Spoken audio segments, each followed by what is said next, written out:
You could swear it's more of an instinct than an actual sight. But you know there's the RCM signature rectangle on the cloak. It's a cop's cloak. First, he removes the games and puzzles page and sets that aside for later. He'll do the crossword before bed. Really? Nick Gottlieb looks up from the list. I hear he's unstable. You say that like it's a bad thing. Captain Ptolemy Price gestures with a ballpoint pen. It's dim in the office, and the curtains are drawn. Harry's our man. He'll pull through. When he does, he'll side with the people. Understood. Gottlieb returns to the list. Minot? Of course. Really? Nick Gottlieb looks up from the list. I hear he's unstable. You say that like it's a bad thing. Captain Ptolemy Price gestures with a ballpoint pen. It's dim in his office, and the curtains are drawn. Harry's our man. He'll pull through. When he does, he'll side with the people. Understood. Gottlieb returns to the list. Minot? Of course. Really? Nick Gottlieb looks up from the list. I hear he's unstable. You say that like it's a bad thing. Captain Ptolemy Price gestures with a ballpoint pen. It's dim in the office, and the curtains are drawn. Harry's our man. He'll pull through. When he does, he'll side with the RCM. Understood. Gottlieb returns to the list. Minot? Of course. Really? Nick Gottlieb looks up from the list. I hear he's unstable. You say that like it's a bad thing. Captain Ptolemy Price gestures with a ballpoint pen. It's dim in the office, and the curtains are drawn. Harry's our man. He'll pull through. When he does, he'll side with the RCM. Understood. Gottlieb returns to the list. Minot? Of course. Really? Nick Gottlieb looks up from the list. I hear he's unstable. You say that like it's a bad thing. Captain Ptolemy Price gestures with a ballpoint pen. It's dim in the office, and the curtains are drawn. Harry's our man. He'll pull through. He's always been money over bitches. Understood. Gottlieb returns to the list. Minot? Of course. Really? Nick Gottlieb looks up from the list. I hear he's unstable. You say that like it's a bad thing. Captain Ptolemy Price gestures with a ballpoint pen. It's dim in the office, and the curtains are drawn. Harry's our man. He'll pull through. He's always been money over bitches. Understood. Gottlieb returns to the list. Minot? Of course. Really? Nick Gottlieb looks up from the list. I hear he's quite unstable. You say that like it's a bad thing. Captain Ptolemy Price points his pen at the doctor. It's dim in his office, and the curtains are drawn. Harry's our man. He'll pull through, and when he does, he'll side with Revachol. Understood. Gottlieb returns to the list. Minot? Of course. Really? Nick Gottlieb looks up from the list.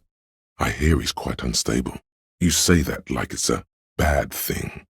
Captain Ptolemy Price gestures with a ballpoint pen. It's dim in his office, and the curtains are drawn. Harry's our man.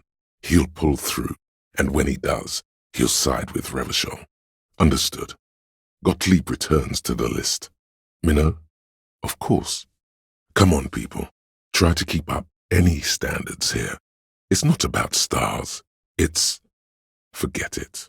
Suddenly, he's a little worried about your memory. It certainly won't improve your precinct's image within the community. And yet, you can't help but sense a slight disappointment on his part.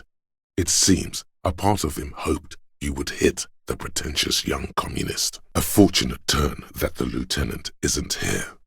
Imagine what he would have to say about this. He seems to be wagging the notebook at you, as though he suspects you may have forgotten why you're here. A real-life procedural, complete with gory details. That's right. These two young men naturally defer to your aura of authority, which you nevertheless wear as lightly as your halogen watermarks. Superior, but he's not in the command chain. The lieutenant is practiced in the art of putting on a show for one's superiors. Remember that guy, Ace Ulsterberg? The red-headed officer asks. He leans against the doorframe while his bald companion is hunched over an open filing drawer. He won't tell you how to do your job, but a good police officer knows when to listen to his partner. You should have heeded your partner's warning. Now it's too late. The guy who got canned for trying to arrest that diplomat, the bald man asks. Well, technically, he got canned for being shit-faced on the job. But yeah, trying to arrest the ambassador from Gottwald while shit-faced was probably a contributing factor. The bald man squints at a file, then returns it to the cabinet. A new drawer opens with a grinding screech. He turns back to the redhead in the doorway. What made you think of him now? Don't know. He just kind of popped into my mind. Excuse me, Chester, says a female officer who threads her way into the file room. Where is old Ace now? The bald officer asks. Here, the female officer chimes in. I believe he's part of a certain bureaucrat's security detail. No fucking way. The redhead is dumbfounded. How'd he pull that off? Family connections, I'd imagine. His father-in-law works for the Office of Standards and Best Practices. With that, the woman exits, a grey file folder tucked under her arm. Back off. Now. This man has diplomatic immunity. It serves no good to accuse him of a crime he didn't commit. The minuscule amount of amphetamine doesn't interest the lieutenant in the slightest. He listens instead to something in the other room. Lieutenant Kitsuragi stands in front of a mirror, fixing his black bomber jacket. You should be asking him that question. Somewhere in Martinez, Lieutenant Kitsuragi is consulting his notebook. A sudden draft turns a page between his hands. You're going to need him if you want to listen to the wind. Lieutenant Kitsuragi stands in front of a mirror, fixing his orange bomber jacket. You should be asking him that question. You shouldn't attempt to get to the roof without the lieutenant here. What if you fall and need to be rushed to the hospital? You shouldn't attempt to climb this ladder without the lieutenant here. What if you fall and need to be rushed to the hospital? This has lowered his opinion of you, but only a little. I was 80% sure the gun is empty, and still the instinct almost took over. I was 95% sure the gun is empty, and still that instinctual muscle twitch could have ended in an unnecessary death. Kim Kitsuragi is a nice guy. Wish he was here right now. Lieutenant Kitsuragi would probably know what to do, but right now, you're just gonna have to leave her like this. Moran's from traffic. Get the gun, Lieutenant. It's okay. It's safe, he thinks. Just get it. Just trust me and go for the gun. It's hard to say. It's been so long since you wore yours. This man is your half-brother. You feel it. But why? In a ditch off a road below the 881, he thinks. A young father. Then he shakes his head to make the memory stop. Come on. This is not the way real police solve crimes. The real police are some 20 kilometers away, sitting in an armored motor carriage. Go ahead then. Rock her world, he thinks. I'll compose some notes. Despite his cool, the lieutenant's interested in solving this mystery too. Focus on one thing. Achieve it, then the next, he thinks. That's the task chain. These machines sometimes harbor traps, he thinks. Alarm systems and the like. Let's be careful. But I am interested, you read from his face. Kuno must be already on the island, wondering where the hell you are. Or maybe he doesn't care. Yeah, he probably doesn't care. Knows how to think this. I'm put off by this religious stuff, he thinks. And maybe the ceiling climbing, too. It's all very hard to square with the lieutenant's own view of reality. It's not meant as nagging, just an observation. Patrol Officer Judith Minnow stands on the corner beneath the narrow awning that hangs over the main entrance. She is watching the snow absent-mindedly as she searches for her gloves in her briefcase. Satellite Officer Jean-Vic Mayer rushes down the station stairs, angrily hunched over the falling slush. On the bridge, Officers Torson and McLean are standing guard. The muscular Torson wears jeans and a leather jacket. When Vic Mayer passes him, the young man remarks, "It's the only home you have now, but you can't go back. Not like this. You could swear it's more of an instinct than anything else, but you know it's a cop's cloak. I will shield you from the elements and give my life for yours." That's what the cloak is relaying. Man down, a trooper has been left behind the enemy lines. The lieutenant is concerned about the lost gun and feels that the fact you haven't prioritized looking for it is unfortunate, if inevitable, and doesn't put the RCM in a good light. This may be the only way, he thinks. I won't hold it against you. In fact, we probably should reconsider later. He means, fuck it, let's open the door then. Okay, fine. How many micro-bribes would this guy take? But, he thinks, it's your call. It actually sounds extremely bad, but let's not give him the satisfaction. While Everard is distracted by your odd behavior, the lieutenant's eyes are mapping everything around you. The folder, desk, papers on the wall. Whatever he has in store for you, it can't be good, he thinks. I'll do my best. Sure, he thinks. It's about transparency. Take care of the people who protect the people. To your left, the lieutenant considers your actions with some puzzlement. It feels safe to know that the lieutenant's got your back, now and always. Police colors. This should cheer you up. But the optics on this are awful, he thinks. We need to be as silent as we can. Lucky us. Lieutenant Kitsuragi would have a pry bar in his kanema, but he's not here right now. On the other hand, it's not that I'm not interested in abandoned radio computers. I can't believe I've climbed aboard the piss train. It is not my flag, he thinks. My flag is the signal blue of the zone of control. You have no business with those boots, but here we are. He couldn't be happier to get out of this conversation. Am I mildly worried he might take it seriously? The lieutenant thinks. Yes, I am, he concludes. I am worried. There could be weapons aiming at us right now, somewhere above, in the buildings. The other merc. Don't push this, he's thinking. This is not the time. There is absolutely no need to push this any further. It is a mark of the lieutenant's respect for you that he does not press you on this decidedly extracurricular errand. Nota bene. The lieutenant is not at all convinced that anything will be revealed. The lieutenant is not pleased with this turn of events, but it's unlikely that he'll move to intervene to stop them. His impatience is feigned. He's curious to see how this personal errand shakes out. He'll tolerate this personal errand, but his patience is wearing thin. You're going to have to figure this one out on your own. Sleep is what he needs most right now. Please attend to personal hygiene on your own time. Across the bay, two figures watch the scene unfold through coin-operated binoculars. My God, one says in a concerned voice. Let me see, says the other. Three figures on the spring ice. One, a shortish man, is standing with his shoulders slightly hunched. Another, a young woman, tries her best to ignore the third, a middle-aged man with spectacular sideburns, jumping up and down on the sea ice. Two figures on the spring ice. One, a young woman, tries her best to ignore the other, a middle-aged man with spectacular sideburns, jumping up and down on the sea ice. Two figures on the spring ice.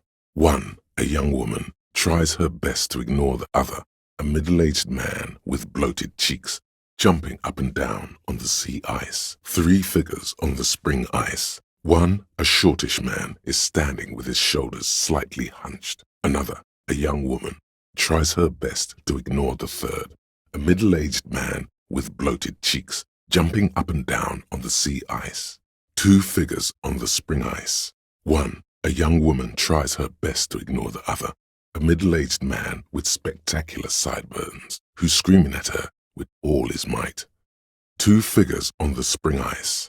One, a young woman tries her best to ignore the other, a middle-aged man with bloated cheeks, who's screaming at her with all his might. Three figures on the spring ice. One, a shortish man, is standing with his shoulders slightly hunched. Another, a young woman, tries her best to ignore the third, a middle-aged man with spectacular sideburns, who's screaming at her with all his might.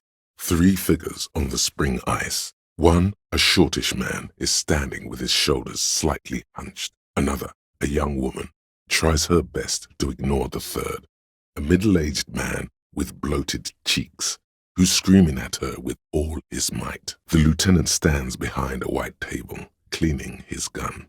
It would truly come in handy in a tense situation like this one. Part of him is amazed you're both able to just dance after all these horrifying events in Martinez. Two men and a woman stand on the beach, under a row of houses long abandoned to war damage. The words, "Felled Electrical," have peeled off the turn-of-the-century waterfront development. One of the men carries a small boy on his shoulders. The boy looks up at the faded logo. The woman says to him, "Good to see you here, Special Consultant. We're worried about the Lieutenant Yefreto." "Why are you worried about the Lieutenant Yefreto?" asks the boy. Then a wave comes crashing in. "And where is your posse, detective?" Nothing comes to you. The world is silent. For example, see how calm I am, although you broke my favorite pry bar. He is your half-brother, and you're driving him away. For what? What he means is, you can't possibly have handed them this real estate for such a flimsy reason. Then again, whatever keeps your nose out of the bottle and on the job. What he means is, I don't care if you have a corrupt scheme. Almost everyone does. Whatever keeps you sober and concentrated on work. I don't believe you actually think you did it for all mankind. But whatever keeps you in high spirits is okay by him. What he means is, you're right. I do not understand. Do whatever you have to do to keep your nose out of the bottle. What he means is, you're right, actually.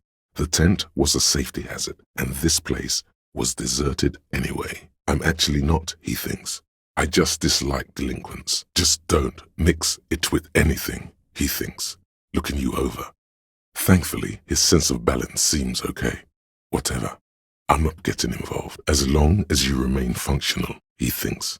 Now, let's get back to work. No, he's not. He's going to keep calling you officer when he's angry with you, and detective when he's not. He's not going to call you Harrier. He'll keep calling you officer when he's angry with you, and detective when he's not. Heavy-duty case-solving machine. It's no wonder you are like you are, he thinks. But then again, you should look at the badge when Lieutenant Kitsuragi is around. He could help you make sense of all this.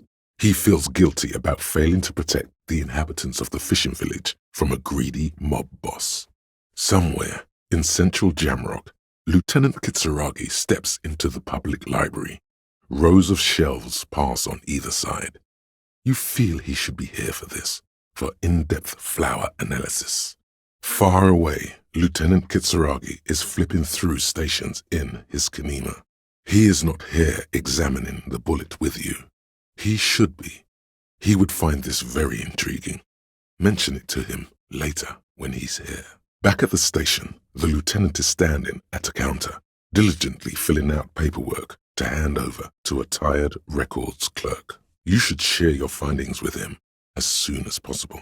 This man does not crack under pressure. Stars would die before he'd succumb to any kind of manipulation. With this realization comes a sudden flash of pride. Of course, one doesn't need to be a communist to be attuned to the thoughts of your brothers and sisters. It evokes a sense of recognition and fellowship among those privileged enough to understand. Somewhere, not here, the helpful Lieutenant Kitsuragi is making notes in his blue notebook. He tilts it ever so slightly. A glowing rectangle catches the light. He could advise you with this. The next moment, under Precinct 41, where typewriters fire long into the night, and officers walk the great steps and the bridge, long after the card has landed in the cold shore waters, its writing dissolved, material disintegrated. This would be a good time to finally name the case. If only Lieutenant Kitsuragi were here, so you could coordinate. No use naming it without him. Maybe at a later time you can come back to this. Somewhere in a station Lazarus, Lieutenant Detective Kitsuragi turns on the side and says, "Ouch, the wounds are agonizing. God knows I've made my share." He tries not to think of them. How many years you've been on the force, he's thinking. It'll have that. Somewhere between the GRIH and La Cycle, the good lieutenant steps out of his Kanima. A brisk, chill wind greets him. You get the feeling he should have been here for this. Listen again. When he's here, the lieutenant is out there somewhere, doing something. You get the feeling he should have been here for this. Listen again. When he's here. There's more going on here than we know. Not so fast. Somewhere between the GRIH and La Cycle, the good lieutenant steps out of his Kanima. A brisk, chill wind greets him. You get the feeling he should have been here for this. Listen when he's here. Not so fast. The lieutenant is out there somewhere, doing something. You get the feeling he should be here for this. Listen when he's here. Needless to say, it violates nearly every RCM regulation for a detective to investigate a murder in which he is a suspect. An extremely unprofessional and hurtful stereotype that's offensive to all upstanding officers of the law. You haven't, but it's not too late. You share a bond that's thicker than blood. It's true in more ways than you know. You haven't, but it's not too late. You share a bond that's thicker than blood. It's true in more ways than you know. The man's a prosecutor's nightmare. Solving a murder counts for nothing if all the evidence gets thrown out in court over police misconduct. They're not shitting you, detective. This is what the writers think passes for police procedure. Well, that testimony won't be admissible any longer. Fleeing a crime scene, destroying evidence. Even if Detective Mullen didn't commit the murder, he should be facing years behind bars. This is tangential at best, but the lieutenant's detective instinct is still active. It is a very useful skill to have, he thinks, for all sorts of life activities like reading, and this whole thing was a detour, and a fatal one, he thinks. That would be a first, or a fourth, but who's counting, he thinks. Very rarely does anyone actually get framed. You should show all this to the lieutenant, see what he makes of it. Perhaps someday the lieutenant will tell you about some of the decisions that won't leave him alone. But it won't be this day. That reminds you, where has your half-brother gone? You are part of a large family. You are never alone. Something here is eating at the lieutenant as much as he would like to move past it. Down below, a little doll-sized lieutenant is looking up, shielding his eyes. He's worried for you. But where is your half-brother, the lieutenant? He should be here. He is nervous, for your sake, of course, but also his own. If the lieutenant were here, he would remind you that you don't speak only for yourself, but the entire RCM. What you say now will reflect on all of your half-brothers and sisters. You're not only speaking for yourself. He means to tell you you're speaking for all of the RCM. What you say now will reflect on all of your half-brothers and sisters. Looking at him now, with both hands on his headphones, you see very briefly what the lieutenant must have been like when he first joined the RCM. Nervous? For who though? You cannot say. Then he turns to you. He gives you a half-smile, along with an almost imperceptible nod of encouragement. Then he turns to you. His expression seems to say, "You'd better not leave this mess for me alone." Then he turns to you. He shakes his head slightly and looks back at the amplifier. The lieutenant is not in his room. He's found a little 24-hour cafe southeast of the roundabout. He's taken a break and reading the newspaper after his usual fashion. First, he removes the games and puzzles page and sets that aside for later. He never does the crossword during work hours. You think he's in his room, but do you really know? No, you don't. You only know that he isn't here. He reads everything on the front page according to the size of the headline. Today, though, he only skims. None of it seems very interesting. When he's finished with the front page, he scans the local box scores. The Stormers lost the game, 17-32. He shakes his head and checks his watch. It's time to get back to it. Beneath that surface query, a touch of self-doubt. The lieutenant isn't sure he can solve the murder without you. The lieutenant is genuinely concerned. This is not a situation he ever thought he'd find himself in. Though you haven't exactly been a credit to the investigation so far, the lieutenant doesn't want to be left in the cold either. What he means is, he can't believe you're about to renounce your half-brothers and sisters. He's spoken his piece, he thinks. It's up to you now. He does not expect you to remain. And why should he? There's nothing to add, he thinks. The situation speaks for itself. Are there more terrible words to hear from your half-brother? Something here is eating at the lieutenant as much as he would like to move past it. Down below, a little doll-sized lieutenant is looking up, shielding his eyes. He's worried for you. He is nervous for your sake, of course, but also his own. Nervous for who, though? You cannot say. Looking at him now, with both hands on his headphones, you see very briefly what the lieutenant must have been like when he first joined the RCM. Then he turns to you. His expression seems to say, "You'd better not leave this mess for me alone." Then he turns to you. He gives you a half smile, along with an almost imperceptible nod of encouragement. Then he turns to you. He shakes his head slightly and looks back at the amplifier. We'll need more if we're going to pin this one down, he thinks. Good questions, though. Sharp eyes, officer. Somewhere, not so distant, Officer Chad Tilbrook refuses a bribe from a local hood. He doesn't know you've just made his job, and the job of all honest cops, a little bit harder. Somewhere on a hidden field, a flash of light, a whirring sound. Camera lenses focus on a man in a ragged police uniform, standing in a field of blood-red poppies. A blurry figure dressed in white stands right by the camera. The bedraggled cop is holding a manure fork. "Don't hurt me," he whimpers. "But why? Why would I hurt my own peon?" asks the man in white. What kind of an animal would do such a thing? If only Lieutenant Kitsuragi were here to help you piece together the evidence. Do the honors, he thinks. Connect it yourself. As you take the transceiver in your hands, the lieutenant bites his lower lip, apparently deep in thought. Somewhere in a hospital bed, the lieutenant turns onto his side, feverish and exhausted. A white lie.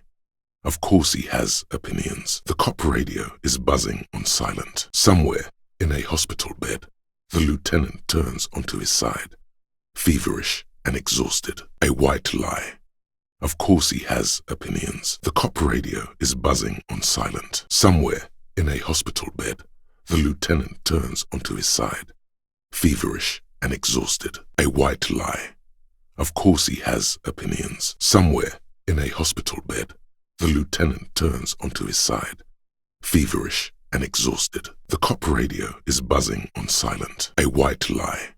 Of course he has opinions. Somewhere in a hospital bed, the lieutenant turns onto his side, feverish and exhausted. The cop radio is buzzing on silent. The cop radio is buzzing on silent. A white lie.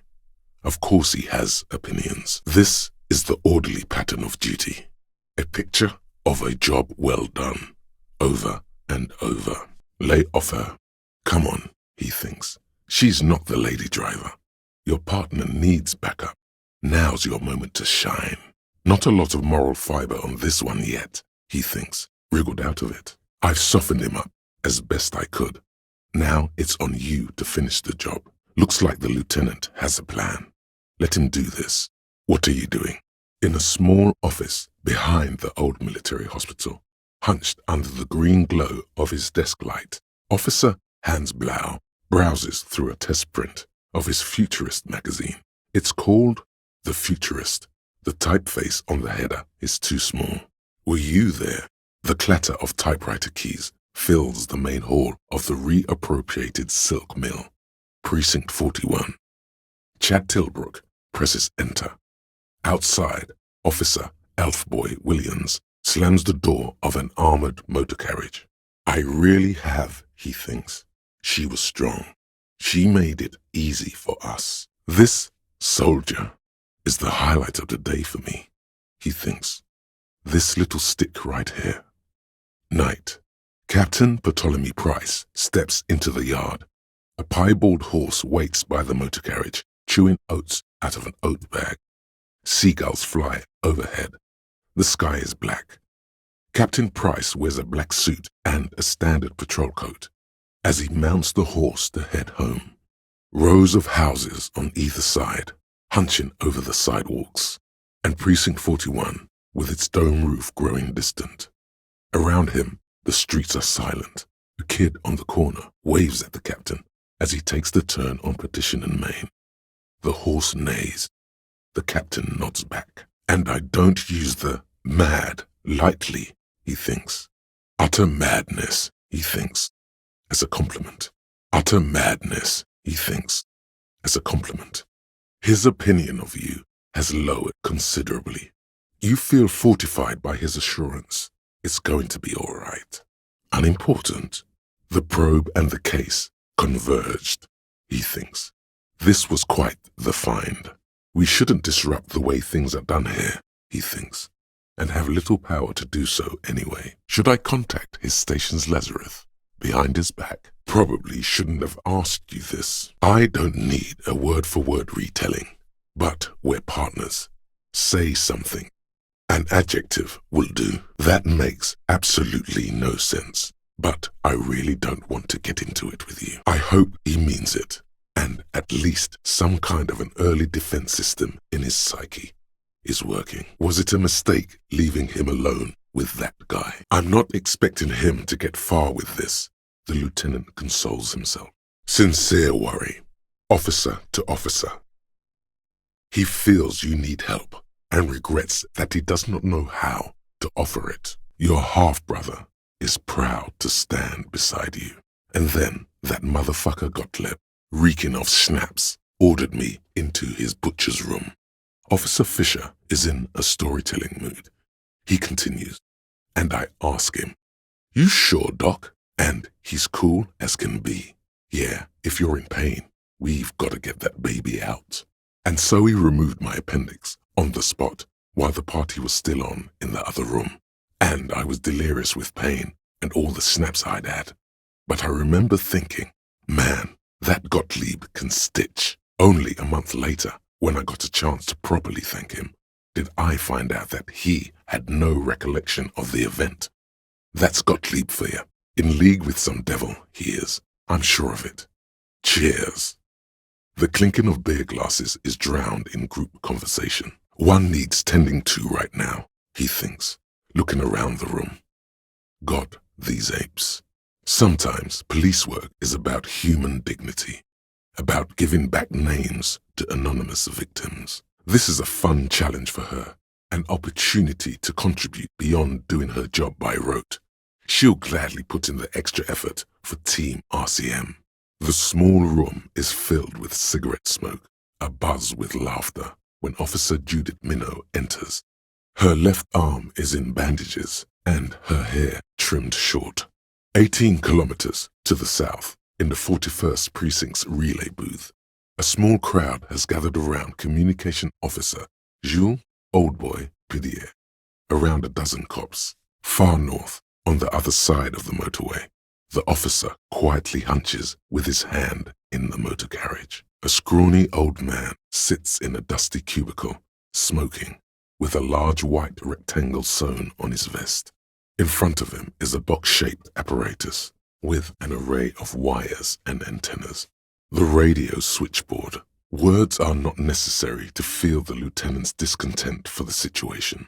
Cop with an anger issue, underpaid, overworked, and on the verge of collapse in both personal and professional life. That's more of a rule than an exception. And the lieutenant knows this. He understands. An angry cop refusing to face his demons and taking his frustrations out on others. Just a badge and a gun away from those he's manhandling. A fast-burning candle. That's the side you just exposed to the lieutenant. He doesn't judge. Has seen it too many times already. You both have, probably, but he takes a mental note. There are officers who wear the signature Perseus black uniforms to the highest ranks in the RCM and end up buried in them as well. Others do it more casually. Looks like you're one of them. Somewhere in a dank rental apartment, 2 police officers stand in the dark. Trash and liquor bottles cover the floor. Things are not good. It feels like you haven't worn yours in a long, long time. One of the men, trying not to slip on old newspapers, makes his way to the window and pulls the curtains apart. Roaches scatter as the light comes in. God damn. Officer Michelle Elfboy Williams speaks to himself. His partner, Sundance Fisher, looks at the patrol uniform he's wearing, then at an identical suit framed on the wall.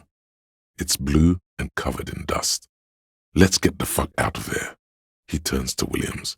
He hasn't been here in days. Honestly, babe, says John McCoy, crossing his ankles over said desk. I don't feel anything anymore. It's just like brushing my teeth. I do it once or twice a week and don't really think about it.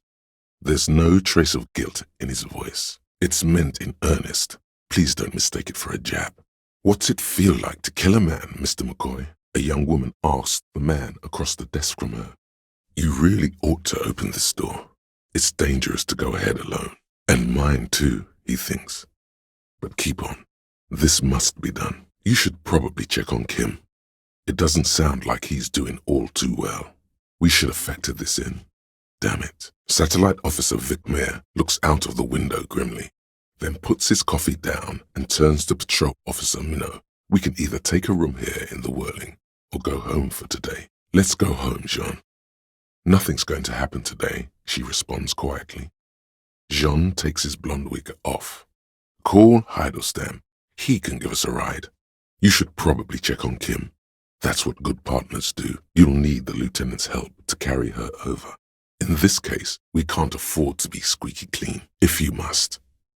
Let's try not to worry, he thinks. We're all under stress. This is turning into a great big mess. I'm not judging. Just keep it together. We're all under stress. This is turning into a great big mess. I'm not judging. Just keep it together. Relax, he thinks. There's no one in there. If we can't open it, neither can anyone else. Do not bring it into a gunfight, he thinks. Please understand, it's merely ceremonial. What about the lieutenant? Women. Racism. Turning back time. It couldn't interest him less. What about the lieutenant? He's not here, but you might want him to join. It's okay. Women. Racism. Turning back time. The lieutenant wouldn't be interested anyway. Maybe even the love of your friends and colleagues. You've definitely lost the love of your colleagues. Let's see what's inside, he thinks. Those triangle patches on his vest. You have a feeling they mean something, like they're similar to the halogen rectangle on your jacket. Go ahead then, he thinks. As long as you can walk straight, I don't care. This has got to be the most. Wow. A long time ago, in the break room of Precinct 41, Sergeant Mac Torson is just now warming a grey sausage over an electric range. The oil in the pan hisses and pops. Torson is dabbing a spot off his pants when his partner, Satellite Officer Chester McLean, enters, sniffs the air, and frowns. Words are one thing, but he's not letting you follow through with it. Not in a million years. His words are hiding a tinge of excitement. He's not so detached from your pursuits after all. I really do the lieutenant thinks. Is she thrown off yet? He's looking at the woman, assessing her. Be very careful what information you're gonna share with her. Somewhere in an office lit by a single green desk lamp, Captain Ptolemaeus Price, 58, bald and bespectacled, is writing in a ledger on his desk. Rows and rows of days and weeks, laconic remarks in a single column. Patrol, case, vacation, injured. In Martinez looking into Krenel, he writes in one. Then the man puts down his pen and rubs his temples with both hands. Outside there is a siren. Distant gunshots on the streets of the Jamrock Quarter. For once, I don't seem to know what the right thing to do is. I do not think that's a good idea. The lieutenant will be more lenient toward sharing those, hopefully. With worry in his eyes, he does not know if it was the right thing to do. But he doesn't say anything. When I said, be wacky, I didn't mean wildly, grossly irresponsible and damaging to the RCM. The price of a 1.5-liter bottle of Commodore Red. The first line of the firefighter's code. Square root of 3. I don't know what you mean by something close to you. Ask a normal question. It remains a mystery what you mean by this something close. This isn't about you. It's about reality. 6 kilometers southwest in the Valley of Dogs, Junior Officer Chad Tilbrook takes aim at a rabid black dog licking its wounds in the grass. To his left, his partner, Emil Mullins, whispers, "You heard what happened to Tequila Sunset in Martinez?" "Yes, he lost his mind," Tilbrook answers, fingers on the trigger. "Don't worry, Emil." He pulls it out slowly. Slowly now. He'll find it again. Damn it, you're a grown man, the lieutenant thinks. Shouldn't have gotten protective hair. You will have to deal with it too, the lieutenant thinks. This is why I didn't want you to know. We always do. His impatience is feigned. He's actually curious to see how this personal errand shakes out. He'll tolerate this personal errand, but his patience is wearing thin. I'm not surprised children have seen you running around with party eyes on, he thinks. Not at all. This is Precinct 41, as close as you have to home now. It's far away. Damn it. The lieutenant had the number, and he's not here. But thank you. If only Lieutenant Kitsuragi were here to make sense of it. You crossed a line. This will not be forgotten. Elsewhere, in Revachol, the lieutenant has also just turned on the radio. In his privacy, he does not even try to stop himself from smiling, lest we leave riddled with bullet holes. This animosity is ancient. Just please ask them normal questions. And the lieutenant, too. And the men behind your back, drawing their weapons. You can live. You can get out of this. Titus, behind you, must be aiming at him right now. Don't forget, there's additional reinforcements. Just survive this. Apart from the unions themselves, of course. Apart from the unions themselves, of course. Don't ever do that again. But good call, detective. You always get to be the crazy one, right? Fine then. The lieutenant on your left is unusually lenient toward them. The lieutenant is lightly amused by the situation. The lieutenant watches the boys take their jackets off with mild amusement. Just trust me and follow my lead. It's your refusal to take responsibility I don't like. Some would still say you're a cop, but I guess we're beyond that now. Damn it, not this again. What are you up to now? Not a soul. If only Kim were here right now, you could ask him if he sees a case here. The sight of those bullet holes stirs something in you. The sight of bullet holes stirs something in you, making you forget the lieutenant's surname. The faded marks are too degraded to draw any forensic conclusions. Just chips in the sandstone. Satellite officer Jean Vichmer rushes down the precinct stairs, umbrella in hand. It's unopened. He doesn't seem pleased about the spring rain. On the bridge, officers Torsen and McLean are standing guard. Torsen wears jeans and a fishnet wife-beater. Satellite officer Vichmer passes by. and the young man remarks to him, "It's the only home you have now, but you can't go back. Not like this."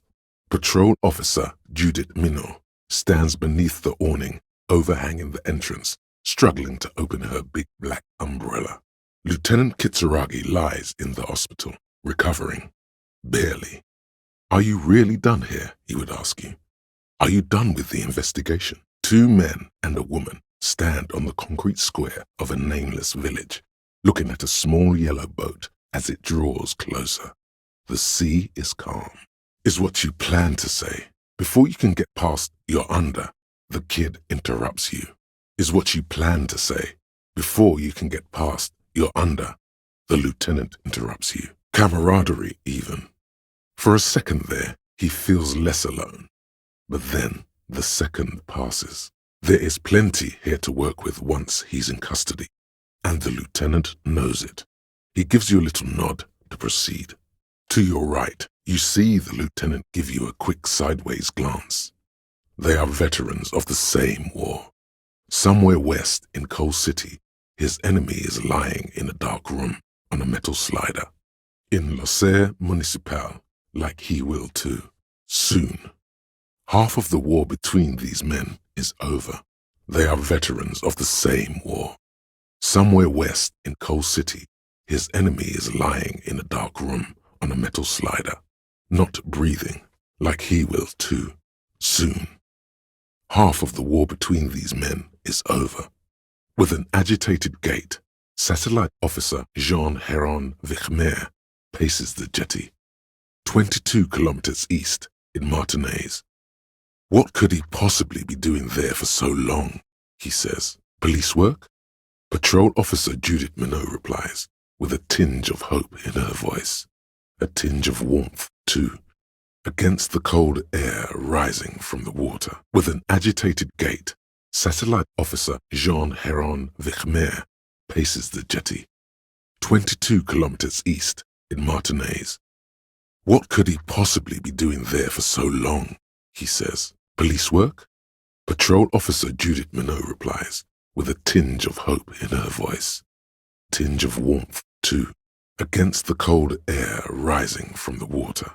"Damn it, ask it already," he wants to say. "Not this," he seems to say. "Anything but this." "What are you doing?" he's thinking. "We almost got him here." He thinks, "What are you doing? We almost got him here." Hush, he does not need to be pushed anymore. The ball is rolling. One more loose end down. We're doing this, detective. One more down. That's it. Motive. We have it. There. Motive, detective. We have it. There, on a dilapidated jetty in a nameless village, 2 police officers and 1 special consultant look across a narrow strip of sea. The ruins of a sea fort stick out of the water, built by Philippe II, reappropriated by the Commune, then lost in the landing. He's there, doing what exactly I don't know. Satellite Officer Vichmer points at the ruins. "Behind that anti-aircraft something. That's why we can't see him." Special Consultant Heidelstam is optimistic. "We'll see the boat when he comes. Let's go get a coffee until then. I know this interesting little place. Where?" His voice trails off as the 3 walk down the jetty. Across the water, on a dilapidated jetty in a nameless village, made of grey cinder block houses with Eternite roofs, 2 police officers and 1 special consultant look across a narrow strip of sea. As the men go, Patrol Officer Minot looks back over her shoulder at the crumbling fortification in the rain, like a rotten tooth rising out of the water. As the men go, Patrol Officer Minot looks back over her shoulder at the crumbling fortification in the snowfall, like a rotten tooth rising out of the water. As the men go, Patrol Officer Minot looks back over her shoulder at the crumbling fortification like a rotten tooth rising out of the water. Meanwhile, in the antechamber of the Station 57 Lazarus, a neatly packed pair of cargo pants and an orange bomber jacket sit in a locker. Nested on the jacket, a small block of milled aluminium tucked away in a leather case. An instant camera. The triggered Sunshine Mini. A moan of discomfort sounds from the Lazarus as he turns onto his side. The camera, an instant color camera, the lieutenant keeps tucked away in his coat pocket. A moan of discomfort sounds from the Lazarus as he turns onto his side. We missed it, he thinks. We damn missed the spot. We should have. Then the lieutenant collects himself. He must be really out of it, yelling like that. Well, at least he's alive. Officer Minot, in the blue uniform, frowns. Jean, maybe something happened? He's in distress. 300 meters inland, Special Consultant Trent Heidelstein cups his ear. Satellite Officer Vic Mayer nods to him on the jetty. I heard it. He must be really out of it, yelling like that. Well, at least he's alive. Officer Minot, in the blue uniform, frowns.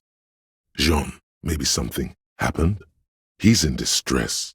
300 meters inland, on the jetty. Special Consultant Trent Heidelstein cups his ear. Satellite Officer Vic Mayer nods to him. I heard it. Meanwhile, in the antechamber of the Station 57 Lazarus, a neatly packed pair of cargo pants and a black bomber jacket sit in a locker. Nested on the jacket, a small block of milled aluminium tucked away in a leather case. Arriving. I'll wait. I'm on standby, he thinks, his hands sweaty around the machine. He must be really out of it, yelling like that. Well, at least he's alive. Officer Minot, in the blue uniform, frowns. Jean, maybe something happened? He's in distress. 300 meters inland, Special Consultant Trent Heidelstein cups his ear. Satellite Officer Vic Mayer nods to him on the jetty. I heard it. We'll find it again, man. We'll get it, Junior Officer Kuno thinks. We'll fucking nail that phasmid one day. 2 police officers step out of the Whirling in Rags cafeteria. Satellite Officer Jean-Vic Mayer inspects giant letters across the plaza mosaic in dark red government-marked heavy fuel oil. 2 police officers step out of the Whirling in Rags cafeteria. Satellite Officer Jean-Vic Mayer inspects a series of burnt black letters splashed across the plaza mosaic. Patrol Officer Judith Minot points west. The fishing village. She glances at her watch. We meet in 15 minutes. It's a 10-minute walk. The officers go, leaving behind the writing, still smoldering. One day, it says, I will return to your side. The officers go, leaving behind the writing, still smelling of petroleum. One day, it says, I will return to your side. Patrol Officer Judith Minot points west. The fishing village. She glances at her watch. We meet in 15 minutes. It's a 10-minute walk. I understand. We've all been through similar things. It can be overcome. However bad it is, Pig, we go on. Deputy Kuno thinks. We detect. There's nothing more. There's no time to dwell on this moment. You've got to keep moving. You don't have to be a hero. A joyrider jacket. You feel a strange connection to this joyrider. Maybe he's from some kind of joyriders district and likes blue and white racing livery, like a cop would. Torsen? Yes. McLean? Yes. Heidelstein? No. Vic Mayer? Yes. Dubois? Yes. Even now, you're his colleague. Really? Nix Gottlieb looks up from the list. I hear he's quite unstable. You say that like it's a bad thing. Captain Ptolemy Price points his pen at the doctor. It's dim in his office, and the curtains are drawn. Harry's our man. He'll pull through, and when he does, he'll side with Revachol. Understood. Gottlieb returns to the list. Minot? Of course. Torsen? Yes. McLean? Yes. Heidelstein? No. Vic Mayer? Yes. Dubois? Of course, no. The rest will stay. They will hold their ground, even if it means dying here with you. They're huddled close in a formation. Steel.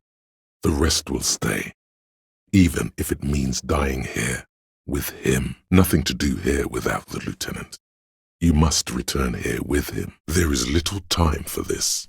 Clearly, we have better things to do than sit down and chat with a bunch of drunks. Painful images replay in the lieutenant's mind as he lies still in his sickbed. Gun fumes, the flash of metal, and, occasionally, a clumsy stack of scaffolding. O headless brother, where art thou? The children carry them up. Come May, the streets will be flooded. Outside, the wind rattles the loose hatches, flooded with cheap weapons in angry hands.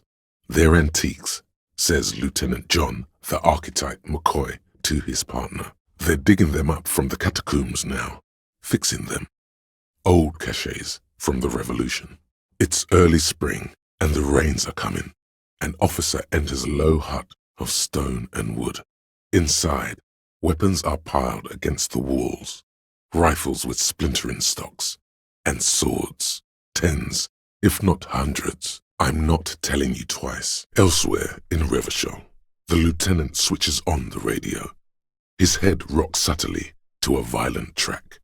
He needs to hear this story. I'm really sorry. Cut it out, is indeed what he is thinking. Don't think it's a good idea to let him speak. Here comes the cavalry. That's it. The cavalry has arrived. But a case against Everard would be big. Somewhere under the curved roof of a former silk factory shaped like a ladybird with 2 chimneys, Police Captain Ptolemy Price sits behind a heavy wooden desk. Resident medic Nix Gottlieb pours him coffee. It's silent in the captain's office. A low-set house, wind-swept, and without you. Traffic whooshes by. They speak of change, the city, the tension on the streets. They speak of the events of April and the blood on the streets in May. Would fit him. Am crazy enough. Can take the stress. He doesn't know how to finish the sentence. Perhaps it was an unspoken agreement between you and the junior officer. Detective Kuno Doroita. Even now, you're his colleague. It's more than that. He just can't. One final time. Torsen? Yes. McLean? Yes. Heidelstam? No. Vicmere? Yes. Dubois? Of course. No one knows what to say, but they agree. Keeping you on the force endangers civilians. Really? Nix Gottlieb looks up from the list. I hear he's quite unstable. You say that like it's a bad thing. Captain Ptolemy Price points his pen at the doctor. It's dim in his office, and the curtains are drawn. Harry's our man. He'll pull through, and when he does, he'll side with Revachol. Understood. Gottlieb returns to the list. Minot? Of course. Torsen? Yes. McLean? Yes. Heidelstam? No. Vicmere? Yes. Dubois? Yes.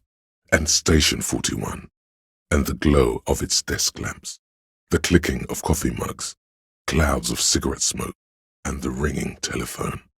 Your youth, there is still a way back. You haven't been drinking, she thinks, so maybe this time. But he's been drinking, she thinks. This is exactly how he gets out of this every time. It's bad for him, but even though we're all pigs here, you and Kuno are more pigs than the rest of the pigs. He'll have your back, only later. He means you better not be partying with this Sylvie shit kid. They're your posse, or what remains of it. Hand-picked, hand-lost. When you clocked out, I became responsible for your cases, and your special task force, still caught up in this crossfire, too. The lieutenant, elsewhere in Revachol, runs a finger over the rough mesh of a stereo. He is deep in thought. He needs to be here for this. He would follow you into death itself, and you would do the same for him.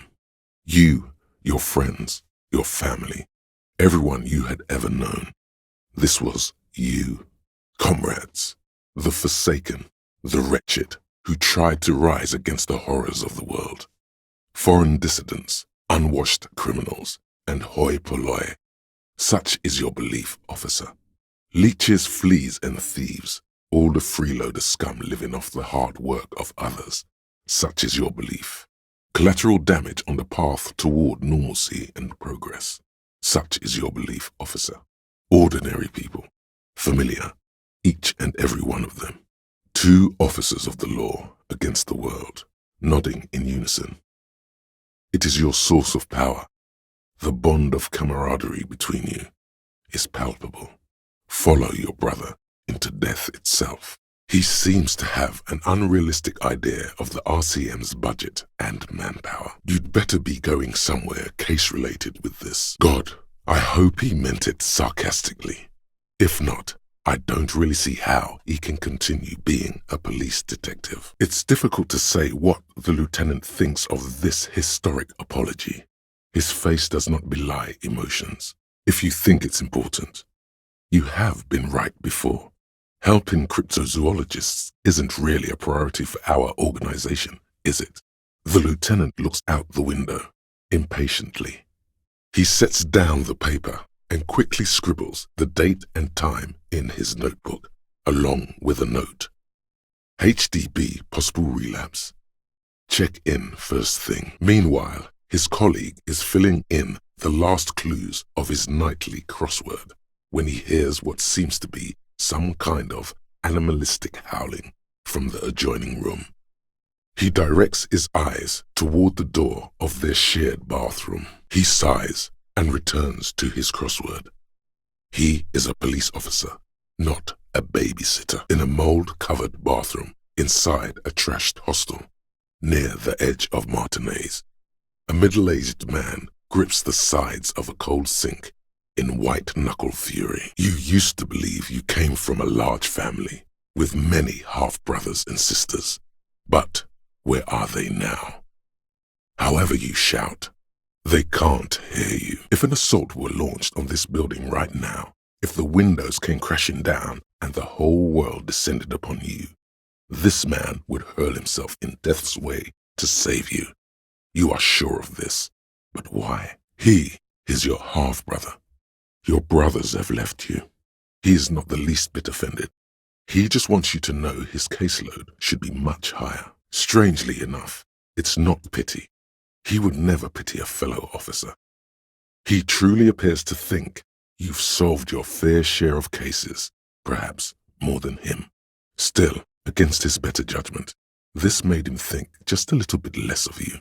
He neither approves nor disapproves, yet there is something more there, something you can't put your finger on, and he will help. Passing along frivolous interdepartmental stereotypes is not usually his oeuvre. He regrets bringing it up. The lieutenant is a police officer of the old school. His concerns are material and extrinsic. I don't care about your insane theft, the lieutenant thinks, and looks away from the boots. Just know, if anyone asks me, I will snitch on you. Perhaps I should have tried, he thinks. This habit of dispensing wisdom has been brought to his attention before. He will not think less of you for lashing out. He is trying to curb it. I'm beginning to suspect that you might indeed be completely adrift in this reality, thinks the lieutenant. How can it be that bad? Never mind. We're in this now. This Lena is wacky enough for the motley crew. Hire her on the spot, but I don't believe it. A child left unattended on a warm day. Children make up stories and then end up believing them. I'm beginning to suspect that you might indeed be completely adrift in this reality, thinks the lieutenant. How can it be that bad? Never mind. We're in this now. I'm not surprised. It's already getting out of hand. I smell pseudoscience, he's thinking. Not a big fan of that. So Union people think he was a killer, he thinks. Even sleepy hair. This doesn't help a lot, but it's something. Good work, detective. Not only his name, but his address. You are a goddamn menace. Station 41. A man carries a crate of rusted, unused badges. You think these would net us something at the annual auction? A balding detective drags a comb futilely across his head. Shit, who'd want those? Just dump them into the river. I really didn't want to resort to this. The man is thinking. He's right. You can't depend on Kim helping you out again. I helped you once. It was your responsibility to help yourself this time. I am sorry. This was your responsibility. I cannot help you now. I am sorry. The lieutenant lies in recovery.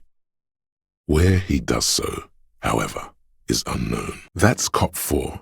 I haven't offered to pay because I don't have any money either. That's cop 4. I haven't offered to pay because I don't have any money either. Not far from here, a 34-year-old man called Jean-Vic Mir reluctantly picks his facial hair while a dark-haired woman in an officer's suit waits for an answer. A typical police station morning hums in the background. Telephones ringing. The whir of a Rolodex. Have you seen the way he dresses? The man asks. It's like he's not even a cop anymore. Shows up in here looking like a clown, reeking of alcohol, screams at everyone. I'm done with that guy. Let him sort it out for himself. The lieutenant adjusts his electronic wristwatch. Psychological and physical training from an unknown government body. I noticed it. You noticed it. They haven't. The lieutenant adjusts his electronic wristwatch. Psychological and physical training from an unknown government body. I noticed it. You noticed it. They haven't. I see what you're doing there. Let's push him. I see what you're doing there. Let's push him. A bond has been formed. He is grateful to have that gun back on his belt right now. You seen Apricot, old Purdue's daughter? Asks Lieutenant McCoy. Replies Torson. The ass on that one. McCoy shakes his head in appreciation. A bit strange the old man named her Apricot, but, I mean, who am I to judge? Wanna hit the kebab joint? There's no point in pushing it further, he thinks. This is already a victory. We'll learn more about this 8th Hardy sooner or later. We had to have something. His foot tapping has become less patient now, but they don't want you back at the station, do they? Easy. Walk back from the provocation. They're armed, and they outnumber us.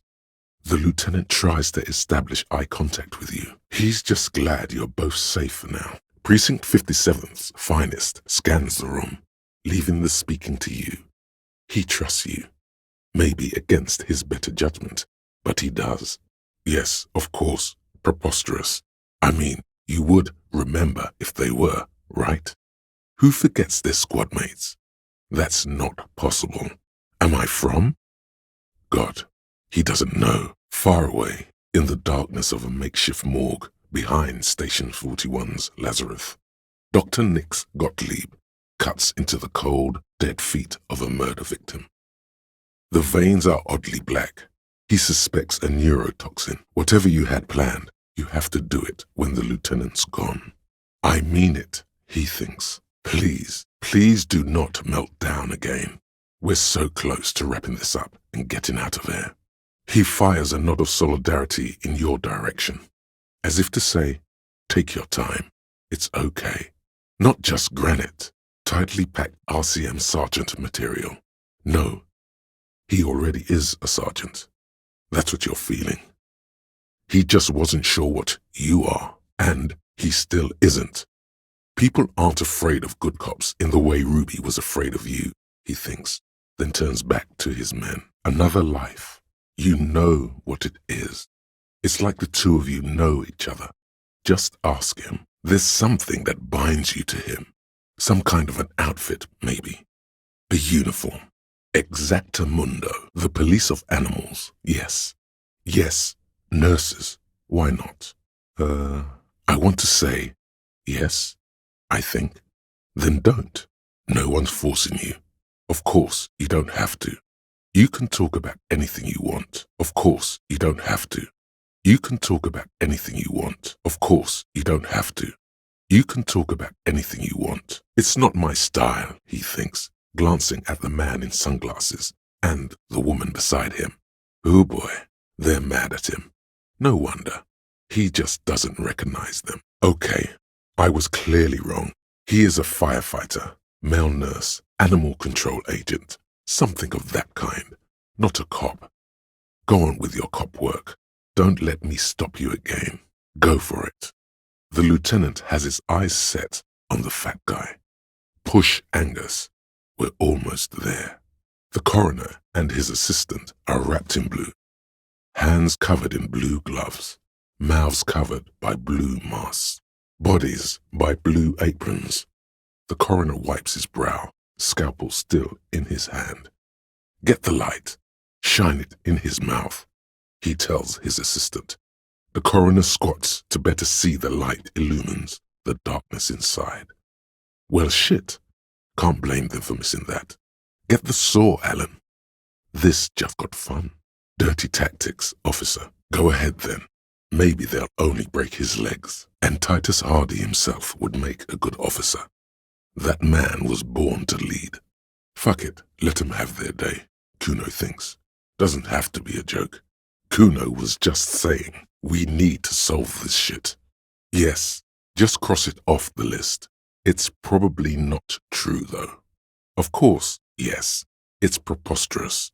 Okay, the man with the sunglasses and his hypothetical Station 41. Weird, right? There's something missing here. Something you can't put our finger on. You know what? Just ask him. I know it sounds crazy, and you'll probably get laughed at. But still, Nix Gottlieb, station medic, throws a bag containing a small bullet into the medical waste disposer. Then he pops some caramel candy into his mouth and says, next. There's a line behind his door. Let's do this tango, Pig, he thinks. Detective Pig and Detective Kuhn on the case. We bounce in 28 kilometers to the northeast in the infirmary of Precinct 57. Lieutenant Kim Pinball Kitsuragi rests under a heart monitor. A triage sign, colored yellow, hangs from his injury record.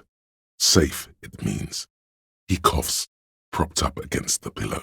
Why are you here? Asks the man as the cough fit resides. His eyes are black and moist. To inquire about the Lieutenant E. Freighter, sir. I am his partner, says Satellite Officer Jean Vicmer, standing in the doorway. Then why are you wasting time here? Coughs Kim. He's out there, in Martinez, unsupervised, without cover. You need to get there. His cough gets the best of him. He grabs a glass. On his right-hand side, a little blue notebook. Open at case notes. A man of his word. This killer of killers. Thank you. Thank you. Although, that's between you and them, he thinks. A man and a woman sit in the front seat of an armored motor carriage. The woman is driving. The man lights a cigarette. Jean Vicmer is his name. The asphalt vanishes under the wheels of the machine. Ahead, harbor cranes rise to the sky. Back to that shithole, he says. Somewhere, not far from here, the lieutenant is preparing her file. Claudia Amandu, he writes. You realize the detective should be here for what comes next. It could prove dangerous to go in alone. Your half-brother, the lieutenant, is a natural place to start. The one you seem so set on driving away. The lieutenant is a natural place to start. The lieutenant would probably agree that, in this situation, it's best to be thorough. What difference does it make? Pig's got mad timing, fast twitch fiber shit, interceptor shit, animal instinct style. He's thinking, are we done here? You almost say the words, then stop. The lieutenant is off somewhere, 28 kilometers from here, probably reading the manual for incarceration, the one he knows how to use. Come back and say this with Kim here. You can't handle it without him. We should have discussed your history before we came here, he thinks. So many unpleasant surprises with this guy. It's good we discussed your history with her, he thinks. I can play along. Across the city, the lieutenant stops to consider a smoke break. He shrugs off the urge. Maybe tonight. His absence is palpable. Too late now. Want to hear what's stupid? Somewhere in a one-room apartment on Boogie Street, a young man shows Patrol Officer Tilbrook his genital warts, asking if they're cancer. His partner, Emil Mullins, can't be there. He's in another apartment with another man who's showing him a dead dog under the radiator. It's dead, Mullins says. No, the man replies. I touched him. He's warm. He's warm, Mullins replies, because he's under the radiator. He's thinking, I like this kind of prodding, whatever the situation. It may lead somewhere yet. Get a grip, he thinks. At least do your personal stuff when I'm not here. In my dream, he thinks, he said I failed his children. You glance at the lieutenant. Then back to her. Where in the GRIH is the lieutenant? Possibly speeding from one terminal to another in glorious solitude. Wherever he is, you need him. Your other questions will make little sense without him here. There is a slip of questions that keeps everything in order. The questions are inside a blue notebook. The notebook is inside the lieutenant's pocket. Before the questions leave your mouth, you realize he should be here for this. All right, let's see where this is going. The lieutenant is sitting on the edge of his bed, 20 kilometers from here, and cleaning his boots. An archetypal policeman like him would definitely come up with some questions to ask right now. Unlike you, standing here alone, unable to gather your thoughts. He's thinking the kid has amassed quite the vocabulary of law enforcement terms, but he's not going to stick his nose into this. An unfortunate choice of words, the lieutenant from Precinct 57 thinks. He looks downwind at the rotting corpse. He could use a cigarette right about now. An unfortunate choice of words, the lieutenant from Precinct 57 thinks. He looks at the harbour walls looming overhead. He could use a cigarette right about now. Good. That's what the lieutenant from Precinct 57 would have done as well. No, you can see it. This young man has junior officer material in him. In another life, where he trusts you. Should we ever face a totally unrealistic scenario like this, you would make a much more convincing hooker, officer. The next time you make a statement like this, I suggest you first change into something a bit less promiscuous than those sleazy robes, officer. The lieutenant doesn't like this. It may be less destructive to your working relationship to just come back alone later. For heaven's sake, he thinks, this has gone too far. Don't make this any worse than it is.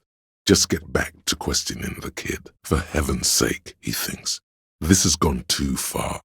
Don't make it worse. Just get back to questioning the kid. The lieutenant does not approve of this at all. Porta Rosa, a side alley of the Boogie Street spearhead, a young man in his early 20s, approaches Patrol Officer Emil Mullins and asks for a cigarette. As Officer Mullins reaches in his coat pocket for the pack of Astra he just purchased this morning, the man shoots him point blank in his chest. Breathless, the patrol officer collapses in the gutter. His right hand is grabbing the armor on his chest. The bullet didn't pierce it, but he can't breathe. On the pavement, the patter of the perpetrator's feet growing distant. Bleed, pig, someone opens a window and says, but Emil cannot see who. His sight grows dim with pain. You are making excuses, he thinks, for aiming your gun at a child nonetheless. You and him are on the same page now, about the law and being it. This has affected your relationship positively. You won't get far without the lieutenant here to bounce thoughts off of. Where could he be right now? The asphalt passing underneath the front wheels of his motor carriage at a high speed. Lieutenant Kitsuragi does not appreciate you withholding case-specific information. Sitting at a desk, Lieutenant Kitsuragi fiddles with a pen, then writes something on the paper in front of him. He shouldn't be doing that. He should be here discussing the footprints. Please get yourself together, the lieutenant from Precinct 57 thinks. You stand there with the ledger open like a lonesome idiot, realizing you have no idea how to conduct an autopsy. without the lieutenant, who is out there doing something immeasurably serious. Somewhere in Jamrock North, a small wood shed behind Rosencrantz Row, Lieutenant Nick Feuerbach puts his hand to the chest of a small corpse, no larger than a monkey. It's raining outside, light drizzle. There is darkness in the shed. Elsewhere yet, an obese female sits in a wicker chair, her silhouette bull-like against the window. Outside, Grand Coudon. The day is turning dim for Sergeant Mac Dawson. Hand extended, he approaches, to make sure she is dead more than anything else. And so, all across Jamrock, Coal City, GRIH, 42 deceased persons found today, 42 stations of breath. That's not good. Trust among officers is extremely important. If you don't improve your rapport, there could be consequences down the line. Somewhere, Lieutenant Kitsuragi is preparing a report. He should be here for this, you realize. You have to return later. Suddenly, you recall. 2 officers must be present for a field autopsy. You take your hand from the dead man's face and open your eyes. You will still need to come back with the lieutenant. His brow furrows while his eyes glaze over. The lieutenant looks regretful for not figuring this out before. Meanwhile, the lieutenant is sitting behind his desk, hunched over a stack of paperwork. His help would be invaluable right now. The lieutenant should, clearly, be here for this. You're lost. We almost fell for it, he thinks. Almost. We didn't fall for it, he thinks.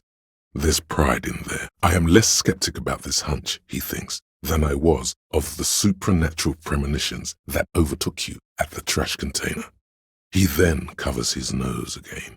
If the lieutenant were here, he would have an idea what to do. But he isn't. He's somewhere filling paperwork. Looks like you'll just have to work it out on your own. The weight is reassuring, like a crenel on solid fortification. Pat, pat, pat. The weight is reassuring, like a crenel on solid fortification. Pat, pat, pat. This feels like something you should return to with Lieutenant Kitsuragi present. Also, it makes you feel like an idiot for not having an evidence bag on you. What will you do with a dead man's trousers? The morning will never come.